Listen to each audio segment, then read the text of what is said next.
आम के पेड़ पर चुड़ैल। एक बार की बात है, सुमन अपने भाई बबलू के साथ स्कूल से वापस घर आ रही थी। रास्ते में उन्हें एक आम का बगीचा दिखाई दिया जो बहुत ही सुंदर होता है। उस बगीचे का मालिक पेड़ से आम तोड़ रहा होता है। तभी बबलू अपनी बहन सुमन से कहता है, दीदी दीदी, मुझे आम खाने का बहुत मन कर रहा है। क्या आप मुझे उन अंकल की तरह एक आम तोड़ कर दे दोगी?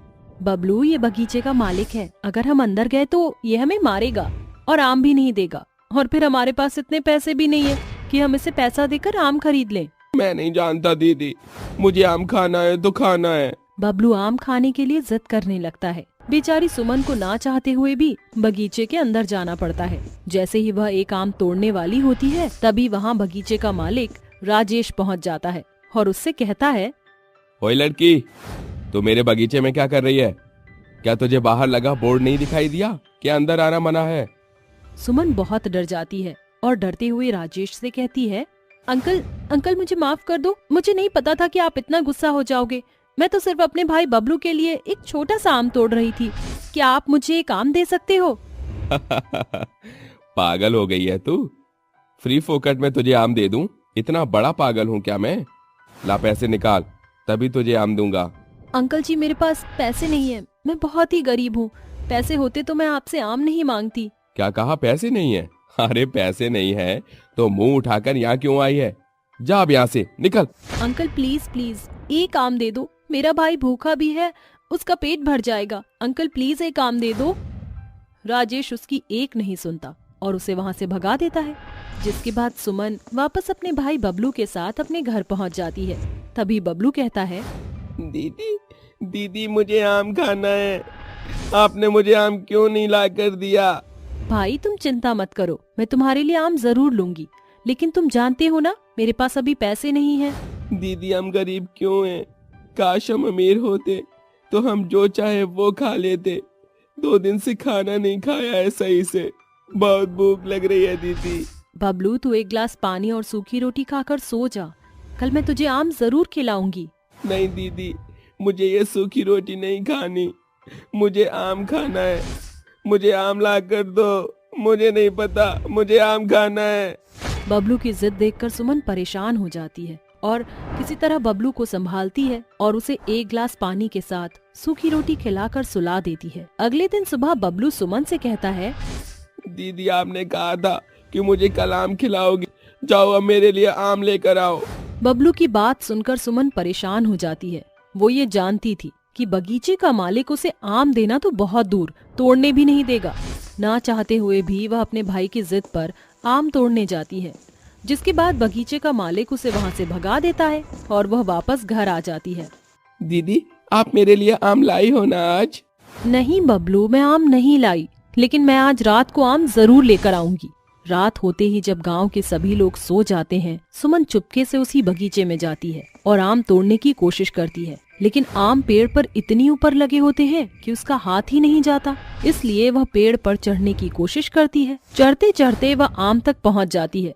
जैसे ही वह आम तोड़ती है, उसकी टहनी अचानक से टूट जाती है और वह नीचे गिर जाती है और उसकी मृत्यु हो जाती है। मृत्यु होने के बाद वह एक चुड़ैल बन जाती है और आम के पेड़ पर ही रहने लगती है। ये क्या हो गया मेरे साथ? मैं तो एक आम तोड़ने आई थी सिर्फ अपने भाई के लिए, लेकिन एक आम तोड़ने की वजह से मैं अपनी जिंदगी खो बैठी। इसका मुझे अंदाजा भी नहीं था, लेकिन मेरा भाई घर पर भूखा ही सो रहा है। मैं उसके लिए आम ले जाती हूँ।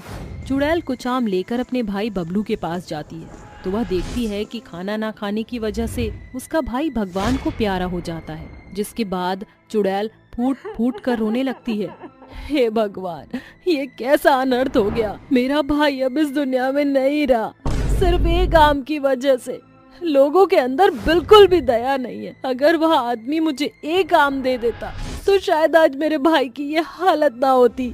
ये सोच वह रोने लगती है और उसके बाद चुड़ैल वापस से आम के पेड़ पर चली जाती है।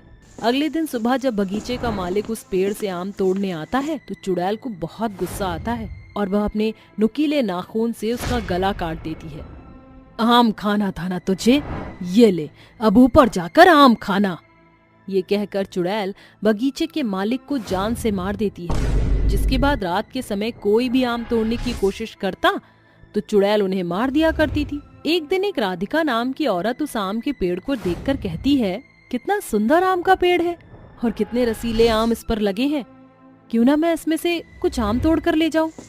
ये सोचकर वह आम तोड़ने जाती है, लेकिन वह आम तोड़ती इससे पहले चुड़ैल पीछे से आकर उसका गला दबा देती है और उसे मारकर आम के पेड़ पर लटका देते हैं। अगले दिन उस आम के पेड़ के पास गांव के सभी लोग इकट्ठे हो जाते हैं और उनमें से एक औरत कहती है, ये किसी इंसान ने नहीं किया है, ये तो किसी चुड़ैल का काम है। इस औरत की गर्दन पर नाखून के निशान देखो। तुम सही कह रहे हो, हमें इस पेड़ से दूर रहना चाहिए, नहीं तो हमारी जान को खतरा हो सकता है। उस दिन के बाद से गांव के सभी लोग उस बगीचे के पास से गुजरना बंद कर देते हैं। ऐसे ही धीरे धीरे कई दिन निकल जाते हैं और एक दिन उस बगीचे के मालिक की बेटी कंचन अपने छोटे भाई रामू के साथ आम के पेड़ के पास आती है। तभी रामू कहता है, दीदी दीदी, मुझे इस आम के पेड़ का एक आम खाना है, प्लीज मुझे तोड़ कर दे दो ना। अरे मेरे प्यारे भाई को आम खाना है, रुको तुम, मैं तुम्हें अभी आम तोड़ कर खिलाती हूँ। चुड़ैल आम के पेड़ पर बैठी हुई ये सब देख रही होती है। कंचन अपनी पूरी कोशिश करती है लेकिन उससे एक भी आम नहीं टूटता। ये सब देख चुड़ैल को अपने भाई की याद आ जाती है। कितना प्यारा था मेरा भाई और मैं हमेशा उसकी हर इच्छाओं को पूरा करने की कोशिश किया करती थी, जैसे ये नादान बच्ची कर रही है। मुझे इसकी मदद करनी चाहिए। चुड़ैल आम के पेड़ से कुछ आम नीचे गिरा देती है, जिन्हें कंचन उठाकर अपने भाई को खिला देती है। कंचन को चुड़ैल दिखाई नहीं देती, इसलिए उसे समझ नहीं आता कि ये आम नीचे कैसे गिरे। कुछ देर में वह दोनों आम खाकर वहां से चले जाते हैं। तभी चुड़ैल अपने आप से कहती है, आज मेरे दिल को सुकून मिला है। जो काम मैं अपने भाई के लिए करना चाहती थी वो आज मैंने इस लड़की के भाई के लिए कर दिखाया। अब मुझे यहाँ से चले जाना चाहिए। चुड़ैल वहाँ से हमेशा हमेशा के लिए गायब हो जाती है। लेकिन ये सच बात है कि आजकल लोगों में इंसानियत बिल्कुल भी नहीं है। अगर कुछ लोग इंसानियत दिखाकर गरीब लोगों की मदद कर दें तो गरीब लोगों को इतनी मुसीबतें झेलनी ना पड़े।